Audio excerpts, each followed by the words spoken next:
Welcome to Vijay maths for all. आज हम 10वीं क्लास का प्रश्नावली 4.2 का चौथा प्रश्न हल करेंगे। चौथा प्रश्न है, दो क्रमागत धनात्मक पूर्णांक ज्ञात कीजिए जिनके वर्गों का योग 365 हो। माना कि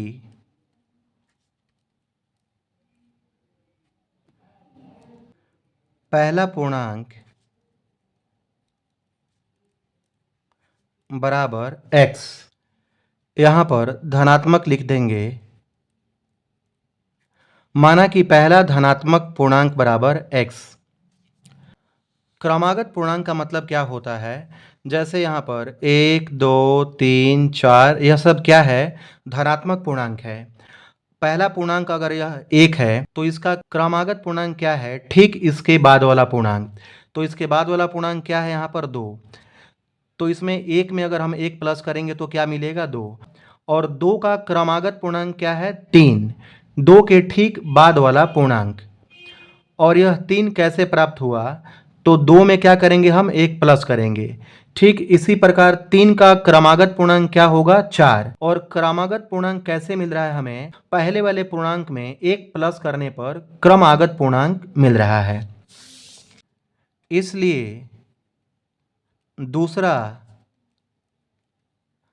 क्रमागत पूर्णांक क्या होगा? x plus 1। x में 1 प्लस कर देंगे।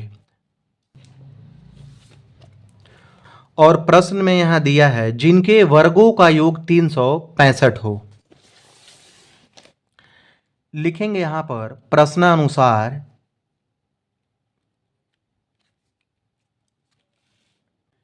x का वर्ग करेंगे और यहां पर x प्लस 1 का वर्ग करेंगे और इन दोनों का जो योगफल है 365 है।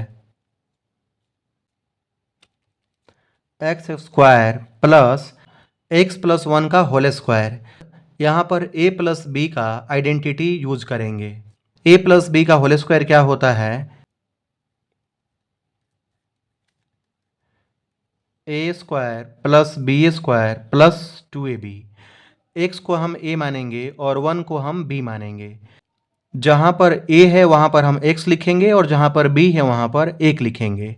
तो यहाँ पर a स्क्वायर है तो लिखेंगे हम यहाँ पर एक्स स्क्वायर, फिर प्लस है तो प्लस लिखेंगे, फिर यहाँ पर b स्क्वायर है तो 1 का स्क्वायर लिखेंगे, फिर प्लस है तो प्लस, और फिर यहाँ पर क्या है? 2ab तो लिखेंगे 2 गुना एक्स गुना 1 बराबर 365।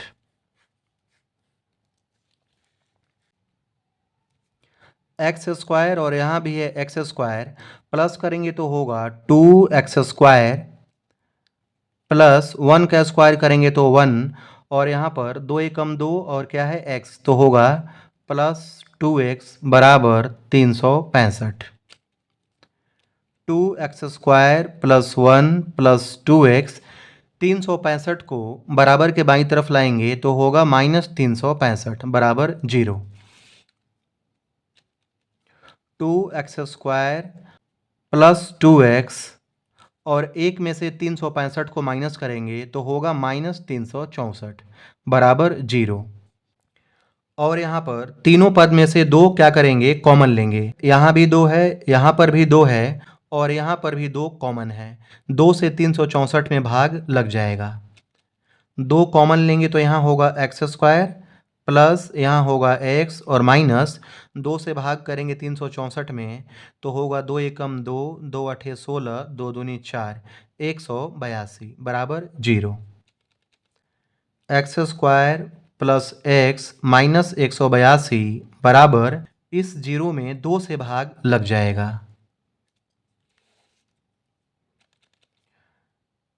X square plus x minus 182 और 2 से 0 में भाग करेंगे तो क्या होगा? 0। अब यह द्विघात समीकरण के रूप में आ गया।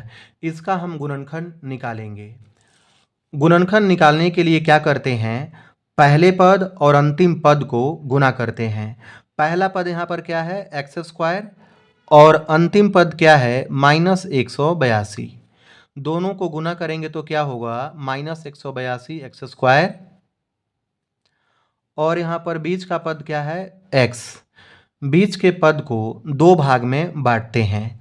दो भाग में ऐसा बांटते हैं, अगर दोनों को प्लस करें या फिर माइनस करें तो x आए, और गुना करें तो यहाँ पर -182 x² आए। यह हम कैसे करते हैं, तो जो यह गुणनफल आया है 182, इसका हम क्या करते हैं, अभाज्य गुणनखंड करते हैं। 182 का अभाज्य गुणनखंड निकालेंगे तो होगा, 2 से भाग करेंगे तो होगा 2 नी में 18, 2 एकम 2, 7 से भाग करेंगे तो क्या होगा 13 सते 91, फिर 13 एकम 13। 182 का अभाज्य गुणनखंड क्या आ गया, 2 गुना 7 गुना 13। इसे हम गुना करेंगे तो क्या होगा 182। इसी गुणनखंड के मदद से x को हम दो भाग में बांटेंगे। x का मतलब है यहाँ पर 1x, एक x। 2 से 7 में गुना करेंगे तो क्या होगा 14, और यहाँ पर क्या है 13, और यहाँ अगर हम x लगा देंगे तो 14x और 13x में अगर हम गुना करेंगे तो यहाँ पर क्या होगा 182 x², और 13 के पहले क्या लगाएंगे माइनस, तो होगा -182 x², और 14x में से 13x माइनस करेंगे तो क्या होगा x। तो यहाँ पर x के बदले में हम लिखेंगे 14x माइनस 13x। पहला पद और अंतिम पद सेम ऐसे ही रहेगा, x² plus 14x minus 13x minus 182 बराबर 0।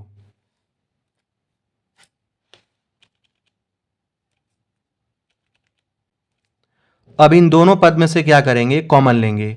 कॉमन का मतलब होता है जो दोनों में मिलता हो। यहाँ पर भी x है, यहाँ x 2 बार है और यहाँ 1 बार है, तो यहाँ पर x कॉमन लेंगे तो यहाँ बचेगा x, प्लस है तो प्लस लिखेंगे, और यहाँ हमने x कॉमन लिया तो यहाँ बच गया 14 माइनस 13x माइनस 182 को हम लिख सकते हैं 13 गुना 14 बराबर 0। 13 में 14 से गुना करेंगे तो 182 आएगा। x प्लस 14 माइनस यहाँ 13 है और यहाँ पर भी क्या है 13। 182 को हमने 13 गुना 14 इसलिए लिखा कि यहाँ 13 है और यहाँ पर भी 13 आ गया। 13 को अगर हम कॉमन लेंगे तो यहाँ बचेगा x और यहाँ बचेगा प्लस, क्योंकि माइनस प्लस में गुना करेंगे तो क्या होगा माइनस, और 13 हमने यहाँ कॉमन ले लिया तो यहाँ बच गया 14 बराबर 0। यहाँ है x प्लस 14 और यहाँ पर भी है x प्लस 14, तो x प्लस 14 को हम कॉमन ले लेंगे तो यहाँ बचेगा x और यहाँ बचेगा -13 बराबर 0। यदि x प्लस 14 बराबर 0, इसलिए x बराबर 0 प्लस 14 को बराबर के इस तरफ लाएंगे तो होगा -14, और 0 में से 14 माइनस करेंगे तो क्या होगा -14। चूंकि प्रश्न में दिया है धनात्मक पूर्णांक, इसलिए यह पॉसिबल नहीं है, लिखेंगे संभव नहीं है, क्योंकि यह माइनस में है और प्रश्न में दिया है कि हमें धनात्मक पूर्णांक निकालना है। यदि x माइनस 13 बराबर 0, इसलिए x बराबर 0, -13 को इस तरफ लाएंगे तो होगा +13, और 0 में 13 प्लस करेंगे तो क्या होगा 13। और हमने यहाँ पर पहले धनात्मक पूर्णांक को x माना है और दूसरे क्रमागत पूर्णांक को क्या माना है x प्लस 1। इस प्रकार अगर हम यहाँ पर 13 रखेंगे तो ये क्या होगा दूसरा वाला 14। इस प्रकार दोनों धनात्मक पूर्णांक क्या हो गया 13 और 14। हम यहाँ लिखेंगे अतः दो क्रमागत धनात्मक